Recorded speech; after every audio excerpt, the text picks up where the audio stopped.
Hello students, good morning and a warm welcome to my class. Today we are on to a new chapter of Unit 10, which is tampering. This is the Unit 10 10C examination of alteration, obliteration and addition. നമ്മൾ ഇന്ന് discuss ചെയ്യാൻ പോകുന്നത് ടാമ്പറിങ്ങും and types of tampering ആണ് കേട്ടോ. First of all we are on to tampering. What is tampering? Basically meaning നോക്കുകയാണെങ്കിൽ ടാമ്പറിങ്ങിന്റെ meaning മലയാളത്തിൽ എന്താ വരിക? കേട് വരുത്തുക, അല്ലെങ്കിൽ താറുമാറാക്കുക, അല്ലെങ്കിൽ അതുപോലെ കൈവശം വെച്ച് അതിനില്ലാതാക്കുക, അങ്ങനത്തെ മീനിങ് ഒക്കെയാണ് വരുന്നത്. പക്ഷെ ക്വസ്റ്റ്യൻ ഡോക്യുമെന്റ്സ് നമ്മൾ നോക്കുന്ന സമയത്ത് tampering are the forms of any modification or changes induced in the original document. Original ഡോക്യുമെന്റ്സിൽ ഉണ്ടാക്കുന്ന എനി കൈൻഡ് ഓഫ് മോഡിഫിക്കേഷൻ, എന്തെങ്കിലും തരത്തിലുള്ള മോഡിഫിക്കേഷൻ ഉണ്ടാക്കുകയാണെന്നുണ്ടെങ്കിലും അല്ലാന്നുണ്ടെങ്കിൽ വേറെ എന്തെങ്കിലും തരത്തിലുള്ള ചേഞ്ചസ്, മാറ്റങ്ങൾ അതിലേക്ക് ഇൻഡ്യൂസ് ചെയ്യുക. ഏതിലേക്ക്? ഒറിജിനൽ ഡോക്യുമെന്റിൽ, നമ്മുടെ കയ്യിലുള്ള ഒറിജിനൽ ഡോക്യുമെന്റ്സിലോട്ടേക്ക് എന്തെങ്കിലും തരത്തിലുള്ള മോഡിഫിക്കേഷൻ, ചേഞ്ചസ് എന്തെങ്കിലും ആയിക്കോട്ടെ, അഡീഷനോ ഡിലീഷനോ ഇറേസിങ്ങോ എന്ത് വേണമെങ്കിലും ആയിക്കോട്ടെ, ആ കൈൻഡ് ഓഫ് മോഡിഫിക്കേഷൻ ഓർ ചേഞ്ചസിനെയാണ് ടാമ്പറിംഗ് എന്ന് പറയാം. ഫോർ എക്സാമ്പിൾ നമ്മൾ പറയുകയാണെന്നുണ്ടെങ്കിൽ ഫസ്റ്റ് ഓഫ് ഓൾ നമ്മൾ ഈ ഒരു ചെക്കിൽ തന്നെ നോക്കുക. സത്യസുധീർ എന്നാണ് ആളുടെ പേര്, അതിന്റെ കൂടെ സത്യസുധീർ കാണ്ടാന്ന് കൂടി എഴുതി വെച്ചു. ലൈക്ക് നമ്മൾ നോക്കുന്ന സമയത്ത് തന്നെ പെന്നിന്റെ ഒരു വേരിയേഷൻ നമുക്ക് ഇവിടെ കാണുന്നുണ്ട്. അപ്പൊ അവിടെ എന്താ ഒരു മോഡിഫിക്കേഷൻ ഒരു ചേഞ്ചസ് വന്നു ആളുടെ പേഴ്സണൽ നീഡ്സിന് വേണ്ടിയിട്ട്. സെക്കൻഡ് ലൈൻ നോക്കുകയാണെന്നുണ്ടെങ്കിൽ 7050 എന്നുള്ളതിനടുത്ത് 20 എന്ന് കൂടി എഴുതി, എന്നിട്ട് ഇവിടെ ഡിജിറ്റ്സും മാറ്റി. അപ്പൊ 27,050 എന്നായി. എമൗണ്ടിൽ നല്ലൊരു വേരിയേഷൻ വന്നില്ലേ? അപ്പൊ ആളുടെ പേഴ്സണൽ നീഡ്സ് അനുസരിച്ചിട്ട് മോഡിഫിക്കേഷൻ വരുത്തി. ഏതാ? ചെക്കിൽ, അത് നല്ലൊരു ലീഗൽ ഡോക്യുമെന്റിലോട്ടേക്കാണ് അല്ലെങ്കിൽ ബാങ്കിൽ നമ്മൾ വിഡ്രോ ചെയ്യുന്ന ഒരു ഫോമിലേക്കാണ് ആള് മോഡിഫിക്കേഷൻ ചെയ്തേക്കുന്നത്, അല്ലെങ്കിൽ ഫോർജറി ചെയ്തേക്കുന്നത്. അപ്പൊ ഇതില് ജസ്റ്റ് ഫോർ എക്സാമ്പിൾ പറയുകയാണെന്നുണ്ടെങ്കിൽ നിങ്ങൾക്ക് എങ്ങനെ ഐഡന്റിഫൈ ചെയ്യാന്ന് പറയുകയാണെന്ന് തന്നെ, ഇയാളുടെ പേരിൽ 50 വൈ നോക്കുക, സത്യയിലെ വൈ നോക്കുക, എന്നിട്ട് 20 എഴുതിയതിലെ വൈ നോക്കുക. കണ്ടോ? പിന്നെ ഇയാൾ കൂടുതൽ എഴുതിയേക്കുന്ന ലെറ്റർ റൈറ്റിംഗ് ആണ്. കേഴ്സീവ് റൈറ്റിംഗ്സ് അല്ല, ലെറ്റർ ഓരോ ലെറ്റർ എടുത്തെടുത്ത് എഴുതിയേക്കാണ്. ഈ 50ക്ക് മാത്രമാണ് ചെറിയൊരു ഇത് വന്നേക്കുന്നത്. പക്ഷെ ഇവിടെയാണെന്നുണ്ടെങ്കിൽ കംപ്ലീറ്റ്ലി കേഴ്സീവ് ലെറ്റേഴ്സ് ആണ്, ഫുള്ള് ജോയിന്റ് ആയിട്ടുള്ള ലെറ്റേഴ്സ് ആണ്. ഈ വൈയിൽ തന്നെ ഉണ്ട്. പിന്നെ ആളെല്ലാത്തിലും ടി എഴുതിയേക്കണത് ഒരു കുരിശ് പോലെ, ഒരു ക്രോസ് പോലെയാണ് എഴുതിയേക്കുന്നത്. പക്ഷെ ഇതിൽ നോക്കുക, ടി എങ്ങനെയാ വന്നേക്കുന്നത്? കേഴ്സീവ് ലെറ്റേഴ്സിൽ വരുന്നുണ്ട്, അങ്ങനെ ജോയിന്റ് ആയിട്ടാണ് വന്നേക്കുന്നത് അല്ലേ? അപ്പൊ ഈ കൈൻഡ് ഓഫ് ഇത് മാത്രമല്ല, ഒരുപാടുണ്ട്.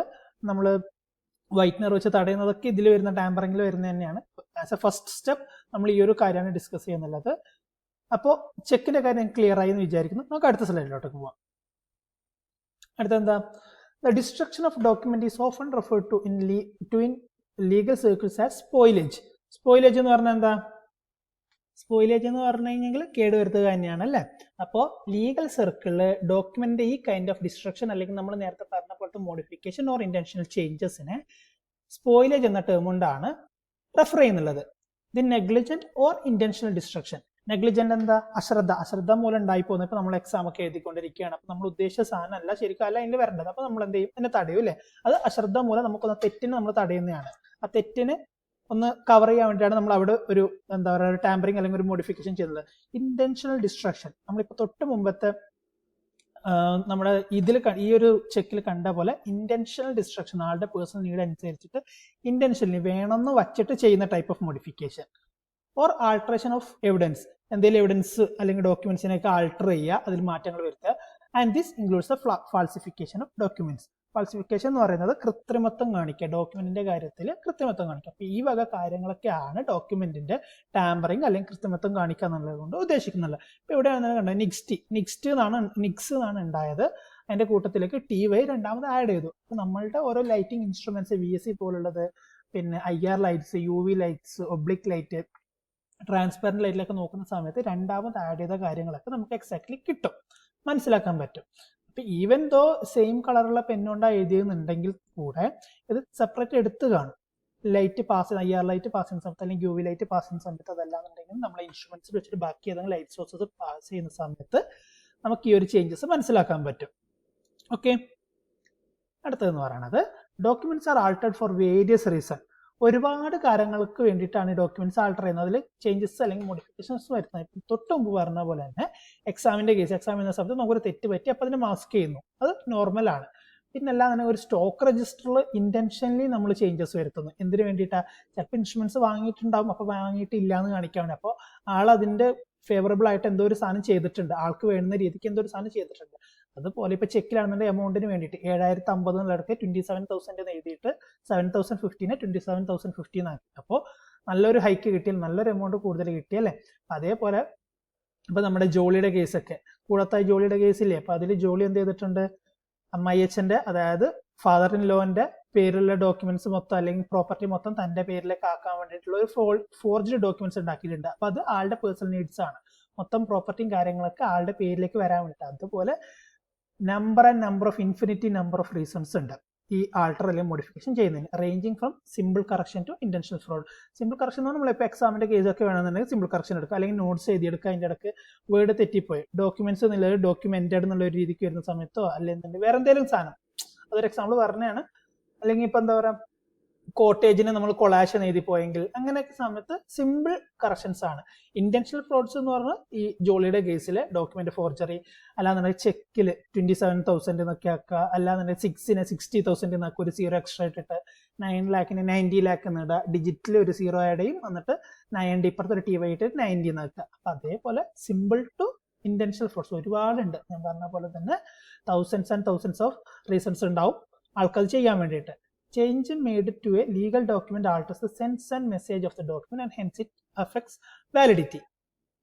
ഇങ്ങനെ വരുന്ന ചേഞ്ചസ് ഉണ്ടല്ലോ, അല്ലെങ്കിൽ ഇങ്ങനെ വരുത്തുന്ന ചേഞ്ചസ്, മോഡിഫിക്കേഷൻസ് ഓർ ആൾട്ടറേഷൻസ് എന്താ ചെയ്യുക, ലീഗൽ ഡോക്യുമെന്റ്സിന്റെ സെൻസ്, അതായത് അതെന്താണോ എക്സാക്ട്ലി മീൻ ചെയ്യണം, അല്ലെങ്കിൽ മെസ്സേജ് അതിന്റെ കണ്ടന്റ് എന്താണോ അതിനെ തന്നെ അപ്പാടെ മാറ്റിമറിക്കും. എന്നിട്ട് എന്താ, അതിന്റെ വാലിഡിറ്റിനെ അത് എഫക്ട് ചെയ്യും. വാലിഡിറ്റി എന്ന് പറയുന്നത് സാധുതയെ, അതിന്റെ നിയമസാധുതകളെയും കാര്യങ്ങളൊക്കെ ഈ ആൾട്ടറേഷൻസ് കൊണ്ട് അല്ലെങ്കിൽ മോഡിഫിക്കേഷൻ കൊണ്ട് അഫക്ട് ചെയ്യുന്നുണ്ട്. ഫോർ എക്സാമ്പിൾ നമ്മളിവിടെ നോക്കുകയാണെന്നുണ്ടെങ്കിൽ the term narcotics is derived from etcetera so and so, എന്നിട്ട് ഇവിടെ നിന്നു, കാരണം ഈ നാർക്കോട്ടിക്കോസ് എന്നുള്ള ഒരു വേർഡിൽ നിന്നു. അത് കഴിഞ്ഞിട്ട് പിന്നീട് ലൈൻ സ്റ്റാർട്ട് ചെയ്യുന്ന ഇവിടെ നിന്ന് നാർക്കോട്ടിക് ഡ്രഗ്സ് ആർന്ന് പറഞ്ഞിട്ടാണ് സ്റ്റാർട്ട് ചെയ്യുക. പക്ഷെ അതിനിടക്ക് ആൾ എന്ത് ചെയ്തു, which implies as state of something എന്ന് പറയുന്നത് ഒരു സാധനം ആഡ് ചെയ്ത് വെച്ചു. അത് വേറൊരു ഇൻകൊണ്ടാണ് എഴുതി വെച്ചേക്കുന്നത്.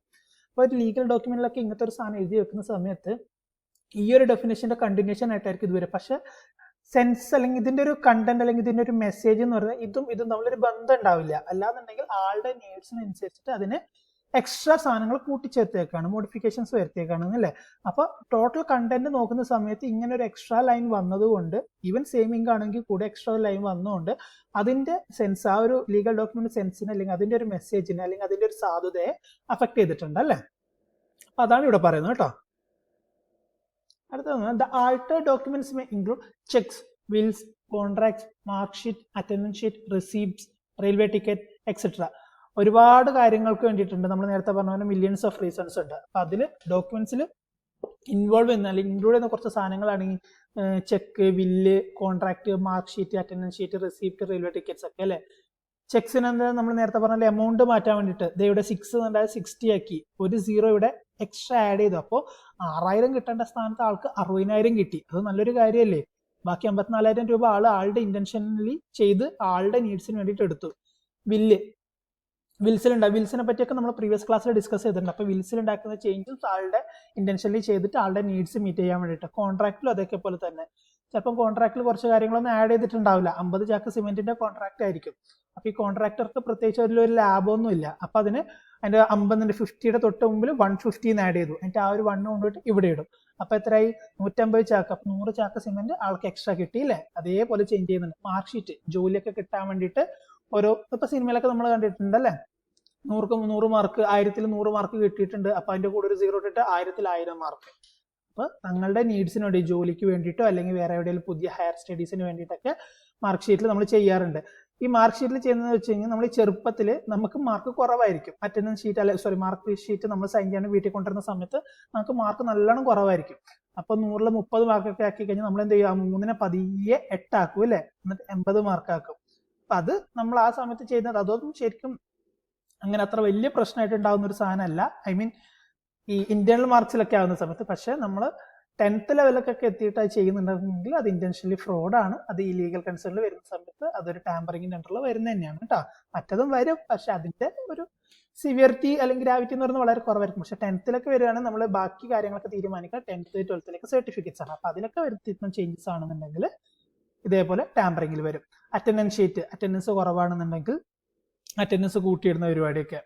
പിന്നെ റെസിപ്റ്റ്, ഇതുപോലുള്ള റെസിപ്റ്റിൽ കൂടുതൽ ഇപ്പോൾ ആളുടെ ഒരു കമ്പനിയുടെ അണ്ടർ ഒരു വർക്കർ ഉണ്ട്, അപ്പോൾ ആളോട് ഫുഡ് കഴിച്ചോ എന്നൊക്കെ പറഞ്ഞിട്ട് ഒരു 200 രൂപയുടെ ഫുഡ് കഴിച്ചോ എന്ന് പറഞ്ഞാൽ 200 രൂപ കൊടുക്കണം. അപ്പോൾ ബില്ലിൽ അയാൾ 200 രൂപ പകരം 400 ആക്കി. അപ്പോൾ ആ റെസിപ്റ്റിൽ ചേഞ്ച് വരുത്തി. അപ്പോൾ ആൾ 200 ആളുടെ ഇഷ്ടത്തിനാക്കി. അപ്പോൾ ആൾക്കൊരു 200 രൂപ കൂടുതൽ കിട്ടി. അങ്ങനത്തെ അതൊക്കെ കുഞ്ഞു കുഞ്ഞു കാര്യങ്ങൾ. അങ്ങനെ വലിയ കാര്യങ്ങളുണ്ട്. ഇപ്പോൾ ഒരു ഗവൺമെന്റ് സെക്ടറിലൊക്കെ ആകുന്ന സമയത്ത് വേറെ ഏതെങ്കിലും ഒരു പുറത്തുള്ള ഒരു കമ്പനി എന്തെങ്കിലും ചെയ്ത് കൊടുക്കുകയാണെന്നുണ്ടെങ്കിൽ ആ റെസിപ്റ്റ്സിലൊക്കെ ചേഞ്ചസ് വരുത്തുന്നുണ്ടെന്നുണ്ടെങ്കിൽ അതൊക്കെ വലിയ കുറ്റമാണ്, ടാമ്പറിംഗിൽ വരുന്നതാണ്. പിന്നെ റെയിൽവേ ടിക്കറ്റ്സ് ട്രാവലിങ്ങിനൊക്കെ വേണ്ടിയിട്ട്. അടുത്ത ടൈപ്സ് ഓഫ് ആൾട്ടറേഷൻ. ഏതൊക്കെയാണ് types of alteration? Addition, inserting additional of strokes, characters or even the whole page in document. Original ഡോക്യുമെന്റ്സിലേക്ക് എക്സ്ട്രാ സ്ട്രോക്സ്, ഒരു കുഞ്ഞ് ചെറിയ ചെറിയ സ്ട്രോക്സോ കാര്യങ്ങളോ, അല്ലെങ്കിൽ ഒരു ലെറ്റർ, അല്ലെങ്കിൽ ഒരു ഈവൻ ഹോൾ പേജ് ഒക്കെ ആഡ് ചെയ്യുന്നുണ്ടെങ്കിൽ അത് അഡീഷന്റെ കേസിൽ വരും. പിന്നെ എടുത്ത് വരുന്നത് ഡിലീഷൻ എന്താ? Deleting the unwanted strokes or characters from the ഡോക്യുമെന്റ്സിൽ നിന്ന് ആവശ്യമില്ലാത്ത സ്ട്രോക്സ്. ആദ്യം പറഞ്ഞ അഡീഷൻ ഓഫ് സ്ട്രോക്സ്, രണ്ടാമത്തിൽ വരുന്ന ഡിലീറ്റ് ചെയ്യും. ആവശ്യമില്ലാത്ത സ്ട്രോക്സോ കാര്യങ്ങളൊക്കെ ആണെന്നുണ്ടെങ്കിൽ അത് ഡിലീറ്റ് ചെയ്യും. അല്ലാന്നുണ്ടെങ്കിൽ ക്യാരക്ടേഴ്സ്, ലെറ്റേഴ്സോ ഡിജിറ്റ്സോ അങ്ങനെ എന്തെങ്കിലും. പറഞ്ഞതിന് ഫോർ എക്സാമ്പിൾ നമ്മൾ നോക്കുകയാണെന്നുണ്ടെങ്കിൽ ഈ എക്സ്പെരിമെന്റ്സ് കഴിഞ്ഞിട്ടുള്ള ഒരു സാധനം ഡിലീറ്റ് ചെയ്തു അല്ലെ, മാസ്ക് ചെയ്തു. ഇവിടെ ഇതിന്റെ കേസിലാണ് നോക്കുന്നതെന്നുണ്ടെങ്കിൽ കുറച്ച് സാധനം ആഡ് ചെയ്തു, എക്സ്പെരിമെന്റ് ഉണ്ടായത് തന്നെ എക്സ്പെരിമെന്റൽ എന്നാക്കി അല്ലെ. അങ്ങനെ അഡീഷൻ, ഡിലീഷൻ. അടുത്തെന്ന് പറയുന്നത് പേജ് സബ്സ്റ്റിറ്റ്യൂഷൻ. പേജ് സബ്സ്റ്റിറ്റ്യൂഷൻ എന്ന് പറയുന്നത് the whole page with some other fraudulent page according to the interest of the forger. എന്താ പേജ് സബ്സ്റ്റിറ്റ്യൂഷൻ എന്ന് പറഞ്ഞാൽ നമുക്ക് ആ ടേമിൽ തന്നെ മനസ്സിലാവുന്നുണ്ടല്ലോ, ഒരു എക്സ്ട്രാ പേജ് ആഡ് ചെയ്യുന്നതിന്. ഒന്നുകിൽ ഹോൾ പേജ് റിപ്ലേസ് ചെയ്യും, അല്ലാന്നുണ്ടെങ്കിൽ ഒരു എക്സ്ട്രാ പേജ് ആളുടെ പർപ്പസിനനുസരിച്ച്, ആളുടെ ഇൻട്രസ്റ്റിനനുസരിച്ചിട്ട് ഫോർജ് ചെയ്ത് അതിനകത്തോട്ടേക്ക് ആഡ് ചെയ്ത് വെക്കും. Everything depends on the interest of the forger. ഫോർജറുടെ ഇൻട്രസ്റ്റിനനുസരിച്ചിട്ടായിരിക്കും എല്ലാ കാര്യം ഡിപ്പെൻഡ് ചെയ്യുക. അപ്പോൾ ഒന്നുകിൽ ഓൾ പേജ് ആയിരിക്കും, അല്ലാന്നുണ്ടെങ്കിൽ എന്താ പറയുക ആഡ് ചെയ്ത കുറച്ച് സം പേജസ് ഓഫ് അങ്ങനെ എന്തെങ്കിലും ആയിരിക്കും. പിന്നെ വരുന്നത് ഓവർ റൈറ്റിംഗ്. ഓവർ റൈറ്റിംഗ് എന്താ? Writing over the existing. Already ഇരിക്കുന്ന ലെറ്ററിന്റെ മേലെ ഓവർ റൈറ്റ് ചെയ്യുന്നതല്ലേ. കണ്ട ഇവിടെ എന്തോ ഉണ്ടായിരുന്നു, 2 സംതിങ് എന്തോ ആയിരുന്നു തോന്നുന്നു, അതിന് ചെറുതായിട്ടൊന്ന് തടഞ്ഞിട്ട് അതിന്റെ മേലത്തേക്ക് 4 എന്ന് എഴുതി വെച്ചു. അപ്പൊ 4000 ആയി. Okay.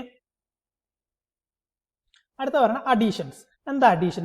Raised cheques, draft, commercial papers etcetera are altered by adding figure 0 or by changing. ഒന്നിനെ നമുക്ക് 4 ആക്കാം അല്ലെ. ഒന്നിലേക്ക് ജസ്റ്റ് ഇങ്ങനെ ഒന്ന് ആഡ് ചെയ്ത് കഴിഞ്ഞാൽ അത് 4 ആയി. 1 to 7 അതിലേക്ക് ജസ്റ്റ് ഒരു വര ഇട്ട് കൊടുത്തു കഴിഞ്ഞെങ്കിൽ അത് 7 ആയി. 3നെ ഞാൻ നേരത്തെ പറഞ്ഞ 30 മാർക്കിനെ 80 മാർക്ക് ആക്കി. 0നെ 8 ആക്കി. ഇപ്പൊ ചെറിയ 0 ആണെന്നുണ്ടെങ്കിൽ അതിനെ ഒന്നുകൂടി വളച്ചിട്ട് അതിനെ 8 ആക്കി. പിന്നെ 6ന്റെ കൂടെ 16 ആക്കും, 7ന്റെ കൂടെ 17 ആക്കും, 8ന്റെ കൂടെ TY ആഡ് ചെയ്തിട്ട് 18 ആക്കും, 9ന്റെ കൂടെ TY ആഡ് ചെയ്തിട്ട് 19 ആക്കും. ഫോർ എക്സാമ്പിൾ പറയുന്നത് ഇവിടെ 9 ഉണ്ടായതിൻ്റെ അടുത്ത് TY ആഡ് ചെയ്ത് 90 ആക്കി. നോർമൽ ലൈറ്റിൽ നമുക്ക് 90 മാത്രമേ കാണുള്ളൂ. ഇപ്പുറത്താണ് TY എക്സ്ട്രാ. സ്പോട്ട് ഫ്ലൂറസെന്റ് ലൈറ്റിൽ നോക്കുന്ന സമയത്ത് എക്സ്ട്രാ TY ആഡ് ചെയ്ത് നമുക്ക് എടുത്ത് കാണാൻ പറ്റും. ഇതേപോലെ 9 lakh എഴുതുന്ന സമയത്ത് ഇവിടെയും അതേപോലെ ഒരു 0 കുറവായിരിക്കും അല്ലെ. 9 lakhന് ആ ഒരു 0 കുറവായിരിക്കും. പക്ഷെ 90 lakh ആകുന്ന സമയത്ത് ഒരു എക്സ്ട്രാ 0 ആഡ് ചെയ്ത് ഈ ഒരു ലൈനും കൂടെ ആഡ് ചെയ്തിട്ടു. പിന്നെ 2005നെ ഇവർ 2006 ആക്കി. അപ്പൊ ഇതൊക്കെ അഡീഷൻ ആണ്, ലെറ്റേഴ്സിൽ വരുത്തിക്കുന്ന അഡീഷൻസ് ആണ്, ചേഞ്ചസ് ആണ്. Interlineations can be encountered, that is the act of inserting writing or typewriting between 2 lines of writing or typewriting. Interlineation എന്ന് പറയുന്നത് ഇതിൽ എൻകൗണ്ടർ ചെയ്യുന്ന ഒരു കാര്യം തന്നെയാണ് ഇന്റർലിനിയേഷൻ. അതായത് ലൈനിന്റെ ഇടയ്ക്ക് വേറൊരു ലൈൻ ആഡ് ചെയ്ത് വെക്കുക. അത് ഇവിടെ തന്നെ കണ്ടില്ലേ, ഇവിടെ നിന്നൊരു സെന്റൻസിന്റെ കൂടെ നമ്മൾ എന്ത് ചെയ്തു, ഈ ഒരു ലൈൻ, ഈ വിച്ച് ഇംപ്ലൈസ് ആ സ്റ്റേറ്റ് ഓഫ് ആ ഒരു സാധനം കൂടി ആഡ് ചെയ്തു. അപ്പൊ അതെന്താ, ഒരു ലൈൻ എക്സ്ട്രാ ആഡ് ചെയ്താണ്. ഒറിജിനൽ ഡോക്യുമെന്റിൽ ആ ലൈൻ ഇല്ലാന്നുണ്ടെങ്കിൽ നമ്മൾ പിന്നീട് നമ്മുടെ ഇന്റൻഷൻ അനുസരിച്ച് ആ ഒരു ലൈൻ ആഡ് ചെയ്ത് വെക്കുകയാണ്. അപ്പൊ അതിനാണ് ഈ ഇന്റർലിനിയേഷൻ കൊണ്ട് ഉദ്ദേശിക്കുന്നത്. Act of inserting writing or type writing between 2 lines of writing or type writing. അത് ഇതിപ്പോ എഴുത്തിന്റെ കാര്യത്തിൽ മാത്രമാണ്, ഇതിപ്പോ റൈറ്റിംഗിന്റെ കേസസിൽ മാത്രമാണ്. ഇതേപോലെ ടൈപ്പ് റൈറ്റിംഗിന്റെ കാര്യത്തിലും ചെയ്യാറുണ്ട്. ടൈപ്പ് റൈറ്റിംഗ് ഒരു ലൈനിന്റെ ഇടക്ക് സ്പേസ് ഉണ്ടെന്നുണ്ടെങ്കിൽ, അല്ലെങ്കിൽ എന്താ പറയാ ആളുടെ ഇന്റൻഷൻ അനുസരിച്ചിട്ട് ആള് ടൈപ്പ് റൈറ്റിംഗ്സ് ആഡ് ചെയ്ത് വെക്കുകയാണ്. അതിനെയാണ് ഇന്റർലിനിയേഷൻ എന്ന് പറയുന്നത്. പിന്നെ പറയുന്നതാണ് sometimes the whole page is added to the existing document called page insertion. നേരത്തെ പറഞ്ഞ പോലെ ഫുൾ പേജ് തന്നെ ആഡ് ചെയ്യുന്നതിനാണ് പേജ് ഇൻസർഷൻ എന്ന് പറയുന്നത്. അപ്പോൾ ഇവിടെ ശ്രദ്ധിക്കാനുള്ള കാര്യം എന്താ വെച്ചെങ്കിൽ, ഒരു ലൈൻ മാത്രമല്ല, അല്ലെങ്കിൽ ഒരു ലെറ്റർ മാത്രമല്ല, അല്ലെങ്കിൽ ഒരു സ്ട്രോക്ക് മാത്രമല്ല, ഹോൾ പേജ് തന്നെ മാറ്റാറുണ്ട് അല്ലെ. ചിലപ്പം ഒരു ലെറ്റർ ആയിരിക്കാം, അല്ലെങ്കിൽ ഒരു സ്ട്രോക്ക് ആയിരിക്കാം, അതല്ലാന്നുണ്ടെങ്കിൽ റൈറ്റിംഗ്സ് ആയിരിക്കാം, അല്ലെങ്കിൽ ടൈപ്പ് റൈറ്റിംഗ്സ് ആയിരിക്കാം. അതല്ലാന്നുണ്ടെങ്കിൽ ഹോൾ പേജ് തന്നെ ഇവിടെ എക്സ്ട്രാ ആഡ് ചെയ്യുന്നുണ്ട്. ഇതൊക്കെ ടാമ്പറിങ്ങിന്റെ എക്സാമ്പിൾസും കാര്യങ്ങളൊക്കെയാണ് കേട്ടോ. പിന്നെ അടുത്ത ക്ലാസ്സിൽ നമുക്ക് ഇതിന്റെ ബാക്കി ഡിസ്കസ് ചെയ്യാനുണ്ട്. അതായത് ഡിറ്റക്ഷൻ ഓഫ് അഡീഷൻ, ഇപ്പൊ പറഞ്ഞ അഡീഷന്റെ ഡിറ്റക്ഷനും കാര്യങ്ങളൊക്കെ എങ്ങനെയാ അറിയാന്നുള്ളതും, പിന്നെ ഡിറ്റക്ഷൻ ഓഫ് ഇന്റൻഡഡ് പ്രിന്റ്സ്, അതായത് ഇന്റൻഡേഷൻ ഒക്കെ നമ്മൾ പ്രീവിയസ് ക്ലാസ്സിൽ പഠിച്ചിട്ടുണ്ട് അല്ലെ, അത്, പിന്നെ ഡിലീഷൻ, ഇതൊക്കെ നമുക്ക് നെക്സ്റ്റ് ക്ലാസ്സിൽ പഠിക്കാം. So thank you guys, bye, have